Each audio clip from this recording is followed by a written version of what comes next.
Madame, Monsieur, bonjour et bienvenue sur Vox Africa. Je suis Fanny Weckscheider. Votre point quotidien sur l'actualité africaine et internationale, c'est tout de suite dans Vox Flash.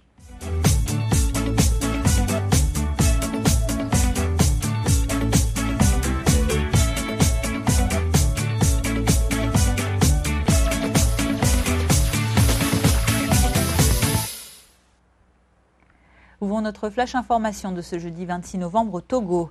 La capitale Lomé accueille depuis le 20 novembre la 4e édition de la foire régionale de l'intégration de l'UEMOA, l'Union économique et monétaire ouest-africaine. Pour l'occasion, des exposants de 25 pays africains, européens et américains participent à cette foire dont le thème est cette année « Promotion des échanges intercommunautaires pour l'émergence de l'UEMOA ». Selon les organisateurs, environ 300 000 visiteurs sont attendus à cet événement qui s'achèvera cette année le 7 décembre. Jean-Baptiste Sachivi de la Chambre consulaire régionale de l'UEMOA répond au micro de Noël Tadénion, notre correspondant au Togo. La foire régionale de l'intégration a pour objectif de contribuer à créer un cadre de rencontre et d'échange entre chefs d'entreprise et opérateurs économiques de la sous-région, de renforcer les courants d'échange intra-régionaux, de faire connaître les différentes productions locales et dans cette optique devrait œuvrer à diversifier les échanges existants, à promouvoir les partenariats commerciaux et d'investissement. Nous vous le disions hier dans notre journal du soir Vox News, le Burkina Faso, voisin du Togo, est en pleine campagne présidentielle. Alors parmi les candidats pour lesquels les 5 500 000 électeurs burkinabés pourront voter, il y a Zéphirin Diabré. Hier, ce candidat de l'UPC, l'Union pour le progrès et le changement, était en meeting devant 15 000 militants. Celui qui est vu comme l'un des candidats favoris à cette présidentielle mène une campagne axée sur le changement. L'enjeu de cette élection présidentielle qui se déroulera le dimanche 29 novembre est important au Burkina Faso. Il s'agira à la fois de tourner définitivement la page de 27 années de pouvoir de Blaise Compaoré, qui a été déchu l'année dernière par le peuple, mais aussi de tourner la page du coup d'État militaire manqué du 17 septembre dernier contre les autorités de la transition. Et selon Zéphirin Diabré, eh bien, ses chances d'être élu président du Burkina Faso sont importantes, surtout s'il n'y a pas, comme il l'a appelé, de caraboulé, c'est-à-dire de fraude. Pour le candidat de l'Union pour le progrès et le changement, ce sera alors, je cite, un coup KO. Écoutez-le notamment au sujet de la question du changement. Il passera par de nouvelles mentalités à travers le Burkina Faso. Et là, nous allons continuer l'œuvre de Thomas Sankara en la matière, qui avait commencé déjà à baptiser le nom du pays de l'intégrité. Il passera par une nouvelle politique économique et sociale. Il passera par une transformation de l'économie. Il passera par plus de justice. Et il passera par un soin particulier donné aux jeunes et aux femmes. Ce qui est important et qui fait la chimie entre les Burkinabés et moi, c'est le rôle politique que j'ai joué pour amener le changement. Je n'étais pas seul, bien entendu, avec d'autres personnes. Mais j'étais le chef de l'opposition. Donc, ils m'ont connu à travers tout le combat qu'on a mené. Sa visite était attendue depuis longtemps. Ça y est, le pape François est arrivé hier au Kenya pour sa toute première visite sur le sol africain.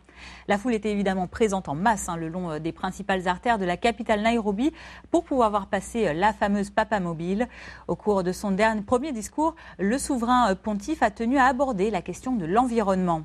Le pape a ainsi appelé les dirigeants africains à promouvoir, je cite, des modèles responsables de développement économique afin de faire face à la grave crise environnementale qui menace le monde. Écoutez cette déclaration du pape François. La crise environnementale qui menace notre monde demande une sensibilité toujours croissante à la relation entre les êtres humains et la nature. Il y a un lien évident entre la protection de la nature et la construction d'un ordre social juste et équitable. Je vous demande en particulier de montrer un réel intérêt envers les besoins des pauvres, des aspirations des jeunes, ainsi que d'une équitable distribution des ressources naturelles et humaines dont le Créateur a doté votre pays. Et autre grand thème évoqué hier dans le premier discours papal en Afrique, les facteurs du terrorisme. Dans un bref discours prononcé après sa rencontre avec le président Uhuru Kenyatta, le pape a exhorté notamment les dirigeants kenyans à travailler avec intégrité au bien commun afin d'éviter la corruption qui mine le pays. l'une des sources qui, selon lui, donc, mène au désespoir au Kenya.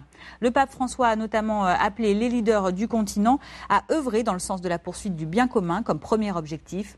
Rappelons que mardi, le président kényan avait remanié son gouvernement et que 5 ministres impliqués dans des scandales de corruption ont été démis de leurs fonctions. Le pape François a expliqué ce qui, selon lui, est à l'origine des conflits mondiaux et du terrorisme et qu'il faut combattre. Je vous propose de l'écouter. L'expérience montre que la violence, le conflit et le terrorisme se nourrissent de la peur, de la méfiance, ainsi que du désespoir provenant de la pauvreté et de la frustration.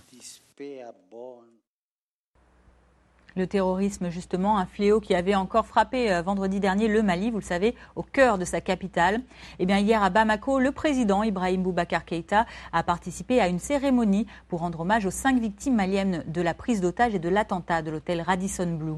Des funérailles ont eu lieu et les 3 employés, les 2 gardiens maliens qui sont décédés, ont été enterrés en public et toujours en présence du chef de l'État. Cette cérémonie funéraire s'est déroulée au dernier jour des 3 jours de deuil national décrétés par M. Keïta. Hommage également rendu à des victimes du terrorisme hier en Tunisie. À Tunis, c'est le président Béji Caïd Essebsi qui cette fois a assisté à une cérémonie funéraire. Le souvenir des 12 agents de la garde présidentielle tués mardi dans un bus en plein cœur de la capitale a été honoré. Forces de sécurité, officiels ou encore familles des victimes, tous étaient réunis dans le chant et dans le recueillement pour rendre hommage vibrant à ces agents victimes de cet attentat suicide, un attentat qui a été revendiqué par l'État islamique. Hier soir, la Tunisie a par ailleurs annoncé la fermeture provisoire de sa frontière avec la Libye. La mesure qui prenait effet mercredi à partir de minuit et pendant 15 jours fait suite à celle du rétablissement la veille de l'état d'urgence mais aussi d'un couvre-feu nocturne dans le Grand Tunis. Dernier hommage rendu hier aux victimes de la barbarie, celui en France, cette fois-ci, du président français et de la chancelière allemande. Angela Merkel et François Hollande se sont rendus place de la République pour déposer une rose en hommage aux victimes de l'attentat du 13 novembre à Paris. La chancelière allemande a notamment promis d'agir vite pour répondre à la demande de François Hollande de réfléchir aux responsabilités supplémentaires que l'Allemagne pourrait assumer dans la lutte contre le terrorisme.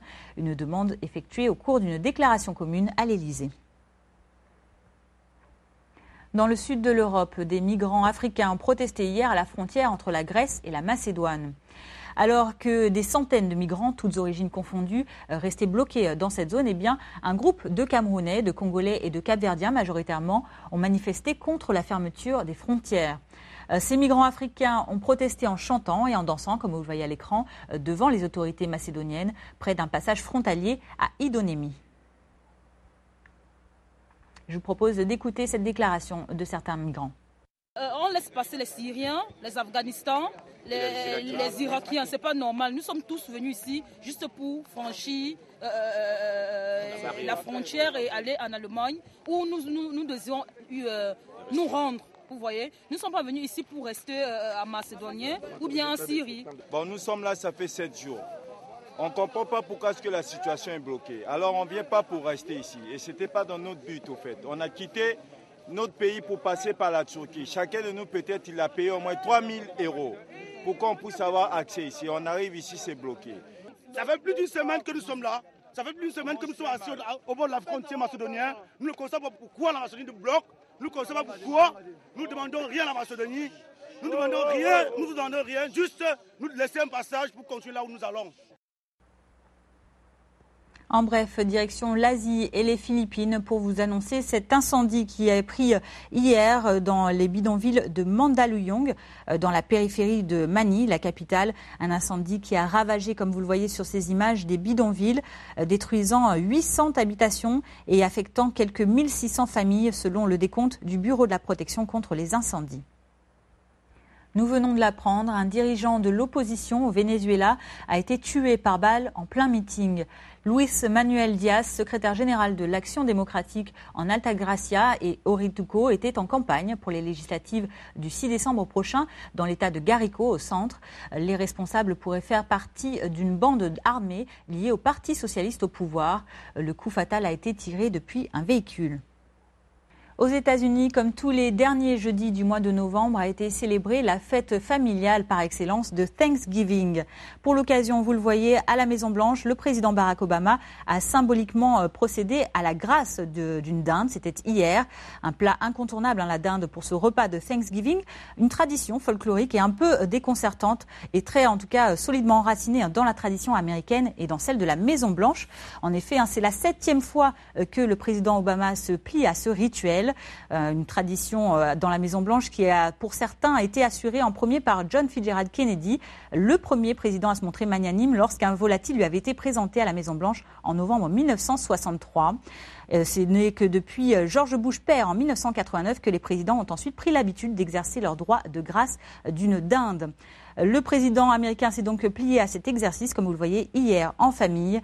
Thanksgiving, qui est une fête qui trouve ses racines dans les premières années de la colonisation, au début du XVIIe siècle, quand à l'époque les Européens installés de fraîche date avaient, selon la tradition en tout cas, remercié Dieu pour l'abondance des moissons et l'aide accordée par les Indiens. Je vous propose d'écouter cette déclaration du président américain, toujours teintée de son humour légendaire. Je veux publiquement remercier Malia et Sacha d'être à nouveau avec moi pour gracier cette dinde.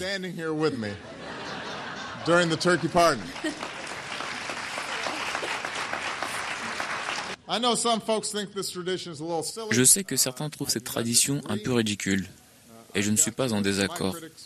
Je dois écouter ceux qui me disent que je suis parfois trop gentil avec les dindes, et je suis certain que la presse fouine déjà pour savoir si les dindes que j'ai pardonnées par le passé ont effectivement consacré leur existence à devenir de bonnes dindes citoyennes.